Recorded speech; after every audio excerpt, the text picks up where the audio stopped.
Hello दोस्तों, स्वागत है आपका थ्रिलर स्टोरीज़ में। तो दोस्तों, आपने कई हॉन्टेड डॉल की कहानियाँ सुनी होंगी, जैसे कि एनाबेला डॉल, रॉबर्ट। पर आप आज जिस हॉन्टेड डॉल के बारे में मैं आपको बताने जा रही हूँ वो है डिज्नी फ्रोज़न की एल्सा डॉल। जी हाँ दोस्तों, वही डॉल जो फ्रोज़न में बेहद ही शानदार एंड खूबसूरत दिखती है। तो आइए हम इस डरावनी डॉल के बारे में जानते हैं। यह घटना ह्यूस्टन में क्रिसमस की टाइम घटी एंड न्यूज़ में काफ़ी सुर्खियाँ बटोरी। जब क्रिसमस पर डिज्नी की फ्रोज़न एल्सा डॉल को ह्यूस्टन की एक फैमिली ने अपनी बच्ची को गिफ्ट में दिया, उस वक्त डॉल फ्रोज़न के सेंटेंसेस को बोला करती थी एंड उसके हार पर एक बटन दबाए जाने पर लेट इट को गाना गाया करती थी। 2 साल तक वह डॉल इंग्लिश में ऐसा करती थी, लेकिन कुछ टाइम के बाद इसने इसे स्पेनिश एंड इंग्लिश में बारी बारी करना शुरू कर दिया। दैट मीन्स कि लेट इट गो गाने को इंग्लिश में भी बोलती एंड बाद में स्पेनिश में भी बोलने लगी, जबकि उस डॉल में स्पेनिश बोलने के लिए कोई बटन ही नहीं दिया गया था। वह ऐसा खुद से करती थी। 6 साल तक इसकी बैटरी नहीं बदली गई, फिर भी यह काम कर रही थी एंड अजीब तरह से बोलती एंड गाती थी। परिवार को यह बेहद ही खौफनाक लग रहा था। कभी कभी यह डॉल खुद ब खुद घर के कई हिस्सों में पाई जाती थी। अगर इसे बेडरूम में रखा जाता था तो यह खुद ब खुद सोफे पर दिखती थी। बच्चों से पूछा जाता था कि क्या उन्होंने ऐसे किया है, तो बच्चे बोलते थे कि उन्होंने उसे वहाँ से नहीं हटाया है। फिर कई टाइम के बाद परिवार ने इस खौफनाक गुड़िया को बाहर फेंकने का फैसला किया एंड उन्होंने इसे अपने कचरे के डिब्बे में डाल दिया। पर कुछ हफ्तों के बाद उन्होंने इसे अपने लिविंग रूम के एक बेंच के नीचे पाया।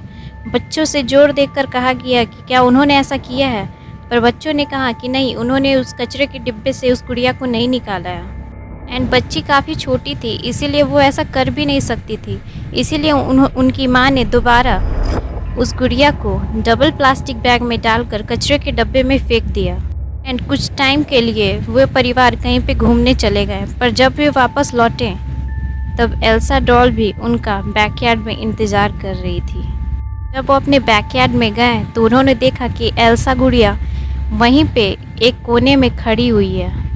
उसका एक हाथ ऊपर उठा हुआ है, जैसे कि वो उन्हें हाय बोल रही हो। इससे परिवार काफ़ी ज़्यादा डर गया एंड उन्होंने अपने एक क्लोज फ्रेंड्स को मिनेसोटा में कॉल किया एंड उन्होंने उनसे बताया इस डॉल के बारे में, जिनका नाम क्रिस हॉगस था। उसने उस गुड़िया को अपने पास मंगवाया। जब एल्सा डॉल को अपने दोस्त को भेजने के लिए मेडोनिया, जो कि डॉल की ओनर है, पैक कर रही थी, तब वह डॉल खुद ही अजीब तरह से 30 सेकंड तक हंसती रही। जब यह डॉल मेडोनिया के दोस्त होगन के पास पहुंची तो उन्होंने इसे अपने कार के आगे बम्पर पर बांध दिया। उन्होंने ऐसा क्यों किया पता नहीं, शायद यह उन्हें एक पोजेस्ड डॉल नहीं लग रही हो एंड मनोरंजन के लिए, फॉर द एंटरटेनमेंट, उन्होंने ऐसा किया हो। लेकिन होगन ने अपने ट्विटर पर पोस्ट डालकर यह बताया कि यदि इस डॉल में उन्हें कोई भी नुकसान पहुंचाया या अगर उन्हें इस डॉल में कोई भी अजीब चीज़ नोटिस की तो वह इसकी जानकारी अपने ट्विटर पर ज़रूर देंगे। एंड साथ ही उन्होंने कहा कि वह इस डॉल को स्टील में वेल्डिंग कर लेक ऑफ वुड, जो कि मैसेडोनिया में है, उस लेक में डाल देंगे। तो फ्रेंड्स, आपको क्या लगता है, क्या यह डॉल पोजेस्ड थी?